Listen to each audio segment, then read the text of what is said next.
चला आज बनवूया आपल्या लाडक्या बाप्पासाठी त्याच्या आवडतीचा पदार्थ म्हणजे उकडीचा मोदक. एकदम सोप्या पद्धतीने मऊसूत आणि एकदम स्वादिष्ट असे उकडीचे मोदक मी तुम्हाला बनवायला शिकवणार आहे. इथं कढई गरम झाली आहे. आता मी त्यात टाकते आहे 1 चमचा तूप. त्यानंतर मी टाकत आहे अर्धा वाटी गूळ. गुळाला मस्त आपल्याला वितळून घ्यायचं आहे. सारण बनवण्यासाठी लागणारं साहित्य आणि त्याचं प्रमाण सांगते. जर तुम्ही 1 वाटी खोबरं घेतलं असेल, तर त्यासाठी तुम्हाला अर्धा वाटी गूळ घ्यायचा आहे. त्यानंतर थोडीशी वेलची पूड घ्यायची आहे मस्त स्वादासाठी आणि ड्रायफ्रुट्स घ्यायचे आहे. तर तुम्ही बघू शकता इथं आपला गूळ वितळला आहे. आपल्याला त्याचा पाक वगैरे बनवायचा नाही. थोडा गूळ वितळला की त्यात लगेच ओलं खोबरं टाकायचं आहे आणि खोबरं मस्त हलवून घ्यायचं आहे. तर तुम्ही बघू शकता इथं खोबरं अजून पण ट्रान्सपरंट दिसत आहे आणि थोडंसं पाणी सुटलेलं दिसतंय. तर आपल्याला जोपर्यंत रंग येत नाही तोपर्यंत असंच हलवत राहायचंय आणि थोडंसं पाणी आपल्याला आटून घ्यायचं आहे. तर तुम्ही इथं बघू शकता मी 1 चमचा तांदळाचं पीठ टाकलं आहे. ही एक मस्त ट्रिक आहे. त्याने काय होतं, आपलं थोडंसं पाणी जे सारणाला सुटलेलं असतं, ते पण आटून जातं आणि सारण पण एकजीव होतं, जेणेकरून आपल्याला ते मोदकात भरायला सोपं जातं. इथं मी टाकले आहे वेलचीची पूड. त्यानंतर टाकायचे आहे थोडेसे ड्रायफ्रुट्स आणि याला मस्त मिक्स करून घ्यायचं आहे. इथं तुम्ही बघू शकता आपलं सारण मस्त रेडी झालं आहे. त्याला छान असा कलर पण आला आहे. चला सारण बनवून झाले. आता आपण उकड बनवूया. इथं मी 1 वाटी पाणी गरम करायला ठेवले. त्यात चिमूटभर मीठ टाकलं आहे आणि थोडीशी साखर टाकली आहे. त्याने काय होतं आपल्या पारीला पण मस्त चव येते आणि थोडंसं तूप टाकायचं आहे. तर जर तुम्ही 1 वाटी तांदळाचं पीठ घेतलं असेल, तर त्यासाठी 1 वाटीच तुम्हाला पाणी घालायचं आहे आणि पाणी गरम झाल्यावर मस्त याला पटकन हलवून घ्यायचं आहे.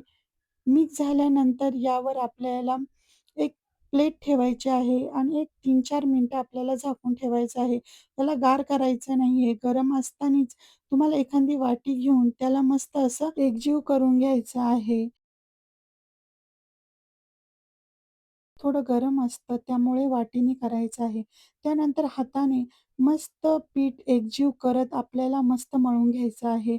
इथं पीठ जोपर्यंत मस्त मळलं जाणार नाही, तोपर्यंत आपला मोदक मस्त होणार नाही. वाटलं तर तुम्ही थोडं गरम पाण्याचा हात लावून पण याला मळू शकता. इथं बघू शकता आपलं पीठ एकदम मस्त आणि लवचिक झालेलं आहे. चला लगेच मोदक बनवून घेऊया. इथं मी छोटा पिठाचा गोळा घेतला आहे, अगदी लिंबू एवढा आणि त्याला गोल-गोल फिरवून घ्यायचा आहे. त्यानंतर मी इथं तांदळाचं पीठ लावून घेते आहे. काही लोकं पाण्यात हात बुडवून पण करतात, पण पिठात जर तुम्ही केलं, तर तुमच्या हाताला सारखं-सारखं चिटकणार नाही आणि तुम्हाला मस्त अशी पारी तयार करता येईल. तर पारी मस्त अशी गोल-गोल फिरवत आपल्याला पातळ अशी पारी तयार करून घ्यायची आहे. तुम्ही बघू शकता हाताच्या तळव्या एवढी मी इथं पारी तयार करून घेतली आहे. ही आतून थोडी जाड ठेवायची आणि कडांनी बारीक करायची. त्यानंतर 3 बोटांच्या मदतीने मस्त अशा कळ्या पाडून घ्यायच्या आहे. तुम्ही बघू शकता इथं मी एकदम छान पद्धतीने कळ्या पाडते आहे. जितक्या जवळ तुम्ही कळ्या पाडशाल तितका तुमचा मोदक सुंदर आणि सुबक दिसेल. आधी वर अशी चिमटी मारून घ्यायची आहे आणि त्याच नंतर खाली मारायची आहे. असेच जवळ-जवळ आपल्याला 3 बोटांच्या मदतीने छान अशा चिमट्या मारत पाकळ्या करून घ्यायच्या आहेत. तर तुम्ही बघू शकता इथं किती मस्त आणि मोठे असा मोदक तयार करून घेत आहे मी. त्यानंतर इथे आपल्याला मध्यभागी सारण भरायचं आहे. तर तुम्ही बघू शकता इथं मी 2 चमचे सारण आतमध्ये टाकलं आहे. आणि याला हळू-हळू असे हाताच्या मदतीने आपल्याला नाक बंद करून घ्यायचे आहे. एकदमच पटकन करायचे नाहीये, नाहीतर कळ्या मोडल्या जातील. तर हळू-हळू हाताने आपल्याला याचा वरचा भाग बारीक करून घ्यायचा आहे आणि उरलेलं पीठ काढून घ्यायचं आहे. तुम्ही बघू शकता इथं आपला मोदक किती छान तयार झालेला आहे. एकदम छान कळ्या पडलेल्या आहे. तर याला असे गोल फिरवत थोडासा आकार द्यायचा आहे. तर आपला सुंदर असा मोदक तयार आहे. त्याच प्रकारे आपल्याला बाकीचे पण मोदक बनवून घ्यायचे आहे.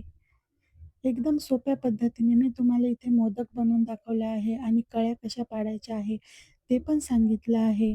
अशाच प्रकारे आपल्याला 3 बोटांनी चिमटी मारत आणि खाली पण तसेच चिमटी मारत मोदक बनवून घ्यायचा आहे. तुम्हाला खूप सोप्या पद्धतीने मी मोदक बनवायला शिकवलं आहे आणि पाकळ्या कशा पाडायच्या ते पण सांगितलं आहे. तुम्हाला जर खरंच रेसिपी आवडली तर चॅनेलला जरूर सबस्क्राईब करा.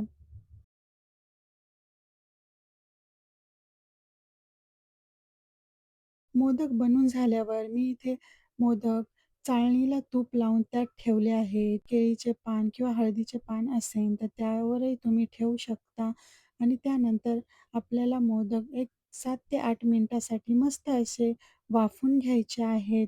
जास्त वेळ पण मोदक वाफायची गरज नाहीये. तुम्ही बघू शकता इथं मोदक आपले मस्त वाफले आहे आणि त्याची साईज पण वाढलेली आहे. एकदम सुंदर असे आपले मोदक तयार झाले आहे. तुम्ही बघू शकता याचा कलर पण मस्त दिसतोय आणि कळ्या पण तशाच तशाच आहे आणि एक पण मोदक आपला फुटलेला नाहीये.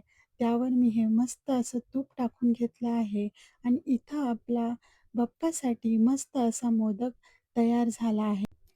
जर तुम्हाला माझ्या रेसिपीमुळे मदत झाली असेल आणि आवडली असेल तर चॅनलला जरूर सबस्क्राईब करा. नोटिफिकेशन बेल दाबायला विसरू नका.